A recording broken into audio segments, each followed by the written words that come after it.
Hello, Princess on a Pillow here. I am here to do a review slash recap with my opinion on 90 Day Fiance The Other Way Part 1. Yes, I had to split it up.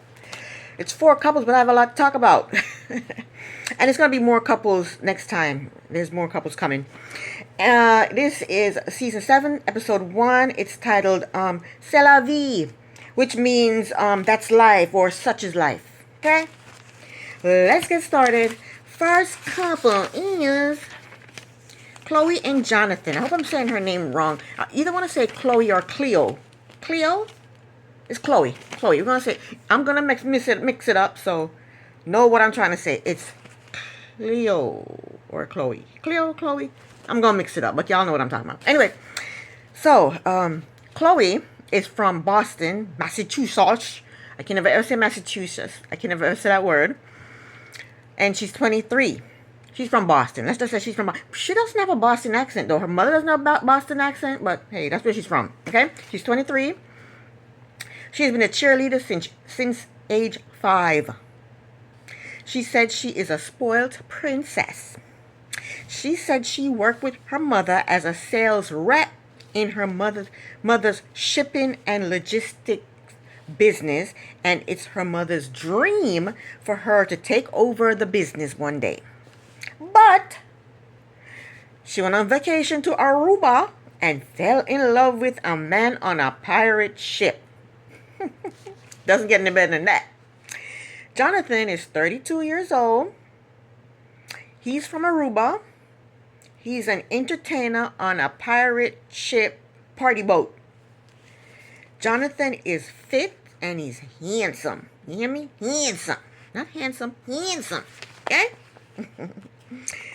So, after she came back from her trip to Aruba, she kept going back because she wants to see her Jonathan. So she kept going back and forth to visit Jonathan. Now, 11 months after dating Jonathan, she is moving to Aruba. I've never been to Aruba. Everybody that's been telling me it's wonderful, it's nice. Go, you should go. Anyway, she said if she don't move to Aruba, they will not last. And that is not a risk she's willing to take. She said her parents split when she was 2. So she grew up with her mother, who is her best friend. And they seem to have a lovely relationship. But I don't think this princess is going to make it in Aruba. She'll be coming back home to Boston pretty soon. Her mother is not happy that she's moving to Boston. Her mother wants her to stay in Boston. I don't blame her. Did I say her mother doesn't want her to move to Boston? Her mother does not want her to move to Aruba. Her mother wants her to stay in Boston and help her run this shipping business. And of course, why would she move to Aruba? Who she know in Aruba but Jonathan? And Jonathan is fine. And he's an entertainer. He entertains the tourists. Is he going to have time for her? Yeah, don't worry, mother. She'll be back. She will be back. She ain't staying in Aruba long. So, Chloe's friend, she has a friend named Jennifer. We see Jennifer driving. Jennifer drove 4 hours to come tell Chloe how she feels about Jonathan. Jennifer claims that her husband was also a party boat entertainer in Aruba, from Aruba, but he quit that lifestyle. He's not that person anymore. And I think they all live in Boston now. But she said her husband grew up with Johnny, and he knows Johnny very well. Okay, let me see. Said Jennifer says that Jonathan has a laundry list of girls, and he's not the guy you start your life with. He's a party man. That's his job, to party and entertain the crowds, you know? Jennifer said her husband grew up with Jonathan, and she knows a lot of things about Jonathan, and they're not all good. Jennifer said she thought Chloe was only having a fling with Jonathan. She didn't know it was going to get so serious for her to want to move to Aruba. Jennifer says she has to stop her before she moves, before she moves, because she doesn't know what she's getting into. So Jennifer drove 4 hours to tell this to Chloe. She wanted to tell her that moving to Aruba is not a good idea. She said Aruba is where you go to party and hook up. It's not where you go to live. So when Jennifer got to Chloe's house, she told Chloe that she's moving to Aruba for Jonathan, who's not even faithful to her. So Chloe told us that after a few months of her and Jonathan being together, she thought they were exclusive. You thought y'all were exclusive, or did y'all discuss that y'all were exclusive? Did you say, you're my girlfriend, you're my boyfriend, okay, we ain't see nobody else, we're gonna be exclusive? Did y'all discuss it? You just automatically thought because he's hanging out with you and having sex with you and taking you here and there that y'all are exclusive? She said, I thought we were exclusive. But Jonathan went on a boys' trip to Florida, and she found out that Jonathan took another girl to Florida because it was her birthday. It was the girl's birthday. Chloe said Jonathan apologized and said he made a mistake. Please forgive me, I made a mistake. I didn't know we were exclusive. You didn't tell me we were exclusive. I thought I could take other girls here and there and every, all over the place. Jennifer told her that Jonathan has a long history of having a lot of girls. Chloe does not think Jonathan has a lot of girls anymore. Since he met her, all of a sudden all girls just disappeared. Jennifer told her that a leopard never changes his spot.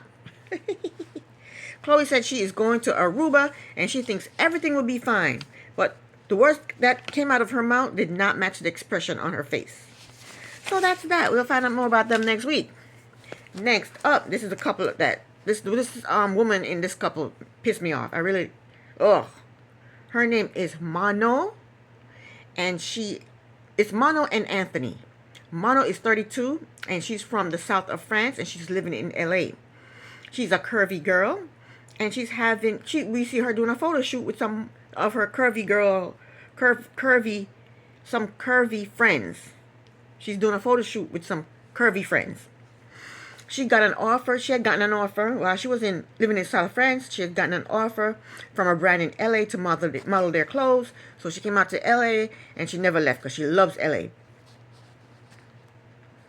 Her husband is Anthony. He's 33 years old. He's from California. They've been married for 3 years and they have a baby boy. They are opposites. Anthony is shy and Mono is outgoing. Anthony is a stay-at-home dad, and Mono works and provides for their family. Mono said she is an executive marketing director, and she said she owns her own agency for social media and digital marketing. I don't know what all that shit is, but it sounds good. But she told her curvy friends that she is overworked and she doesn't get to spend time with her husband and her baby, so she is selling her house and moving back to France. That shit make no sense to me. If you want to spend time with your baby, quit your job and go spend time with your baby and let your husband work. Why are you moving to France? You moved back to France where she hated France. Her friends don't think it's a good idea. I don't think it's a good idea either because Mono is a workaholic and she won't be working. Anthony will be the breadwinner. She's not going to be working anymore. Anthony's going to be the breadwinner, but she's a workaholic. She's going to get bored because she loves to work. She said France does not have a lot of curvy women, and her family used to bully her about being curvy. And she said in schools also she used to get bullied for being curvy. So why are you going back to France for? She said there's not a lot of curvy women in France. Why are you going back to France? Stay in California. Be a stay-at-home mom and let your husband go to work. But no, they're moving to France. For what? I don't get it. I don't understand. Yeah, she said she was bullied in school. And I wouldn't go back to a place where I was bullied. Even my family. She said her grandfather and her mother, used to talk about her weight. She said she's the only one in her family that's big. So Anthony said daycare is very expensive, so he quit his job, and that's why he's the stay-at-home. He quit his job to stay at home with a baby because daycare was so expensive. So now they need to just switch roles. She quit her job, stay home with the baby, and he goes to work. Boom, that's it. Mano and Anthony, they met 4 years ago on a dating app.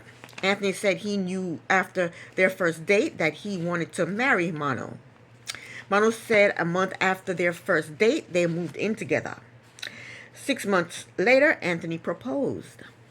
She said 7 months later, they eloped in Vegas. A year later, they bought a house and then had a baby. Mano said she had to go back to work 8 months after having the baby. And now the baby has bonded with Anthony and not with her. That baby don't know her. She went to pick that baby up and that baby said, I don't know you. Who's this? That baby don't want nothing to do with her. Yeah, we saw her go to pick up that baby. That baby that want nothing to do with her. That baby was like, That baby want to be with his daddy because the father now has bonded with the baby and she's on the outs. She's on the outs. She's over here and Anthony and the baby over here all cuddled up. Baby wants nothing to do with her. That's sad when your baby rejects you. Your own baby rejects you.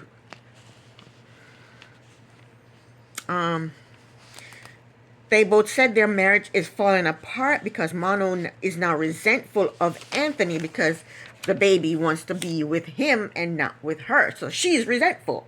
You can't be mad at him. It's not his fault. He's home with the baby. He quit his job to be home with his baby because he said daycare was expensive.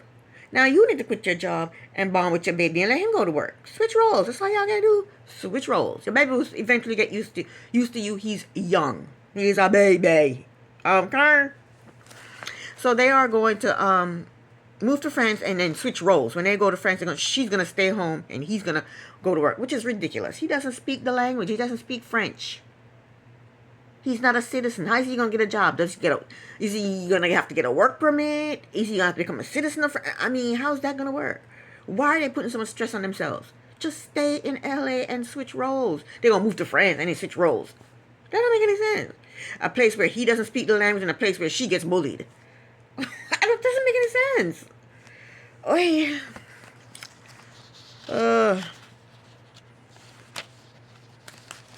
So they sold their house. I know they have 2 weeks to get out of their house. I guess they didn't think the house would sell that quickly. So now they're trying to sell their car. They owe $27,000 on that car. And the man at the car dealership was only going to give him $15,000 for the car. Manu said, oh, hell to no. She said no. She told that man to keep that $15,000. She said she owed a lot for that car and she ain't taking no $15,000 for the car. What does she want? She want $27,000 for that car? New cars cost that much. Y'all been driving around this old beat up car now, y'all. Bye. Bye, girl, bye. So she's pissed that she can't get enough for her car. Because even if she sell the car for $15,000, she still owe on the car. Right? So they're driving in the car and they're arguing. She's pissed.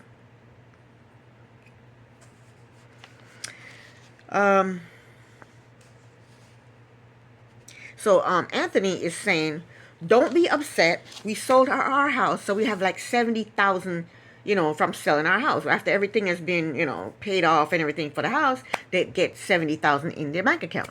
She's like, that, yeah, money's going to be going out, but no money's going to be coming in because he can't get a job yet. It's going to take a while for him to get a job. He has to learn the language, and we have to figure out, does he have to be a citizen? Does he need a job, a work permit? How does that work? Can he just go to France and get a job? No. I don't think so. I don't think that's how it works. Does he have to be a citizen? What? Does he have to get a visa? What does he have to do so that he can start working in France? We don't know. He's not just going to go to France and boom, get a job. So money is, I can understand what she said. Money's going to be coming out, but ain't nobody coming in. But they're also going to be staying with her parents, so then not have to worry about paying rent and mortgage and anything like that. But then she wants to live the high life. She doesn't want to live in an apartment. She wants a house. She wants a car. She wants a pool. She wants, expensive bags, expensive clothing, expensive jewelry. She wants the high life. She says she used to be poor. She don't want to be poor no more. She says she ain't going backwards. She's going up. Then if that's the case, heifer, don't move back to France because you're going to have to take a step back if you do that because he can't work yet. And you claim you want to be a stay-at-home mom. So she wants things, but she's not making the decisions to get what she wants. You're going to have to take a step back if you move to France. You have to. Because you can't just get money like that. I mean, how are you going to do that when you're already doing it here in LA? I don't know. I think that's a bad idea to move to France. So Anthony is saying he's happy with basics. He's happy with, as long as he has his wife and his child and a roof over his head and his bills are paid, he's good. She goes, I want money. I want this. I want that. I want fancy clothes. I want jewelry. I want fancy house. I want fancy shoes. I want a pool. She said, I don't want to live in nobody's apartment, and I'm living in a nice big house. That's what she wants. And he's saying, now they're saying how different they are. He wants basics. She wants, high level. And she said, well, you need to divorce me and find somebody that, that match your lifestyle better than me, because I don't match your lifestyle. I don't agree with the things you want. You don't agree with the things I want. So they're arguing. And I think she's crazy. She thinks he's delusional. I think she's delusional.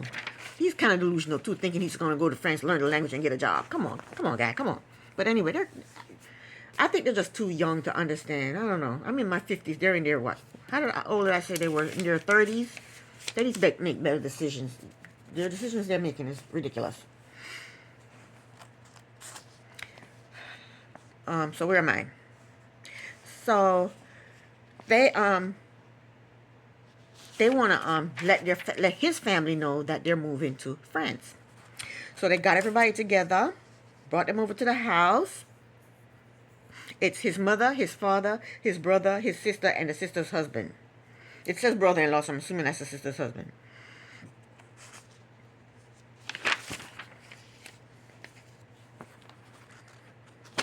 So when they invited the family over, they told the family that they are moving to France. And the family, they're sad.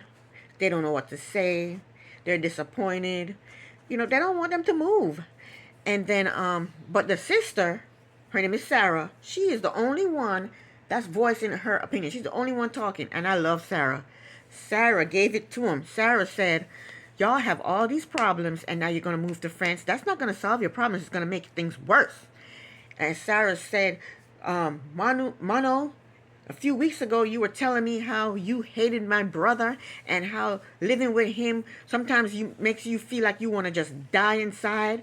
And you're saying all these things about him. And she said, Manu said, well, did I say the D word? Did I say I wanted a divorce? She said, yes, you did. And then Manu got mad at her and told her to get out of her house. It was a mess. It was a mess. And the Anthony just sat there and didn't say anything. His wife was talking shit about him behind his back to his sister, saying that I can't stand your brother. He makes me so mad. I want a divorce. Living with him, I just want to die sometimes. I die inside just being with him sometimes. She was saying things like that about the man. And he's just sitting there listening to it, not saying anything. And then when the sister spilled the beans, she told the sister to get the hell out of her house. And that was the end of that's the end of their segment. This is the end of part 1. I'll be doing part 2, and I'm going to upload it in just a few minutes. Please come back for part 2. Thank you so very much for watching. Princess on a Pillow here. Bye.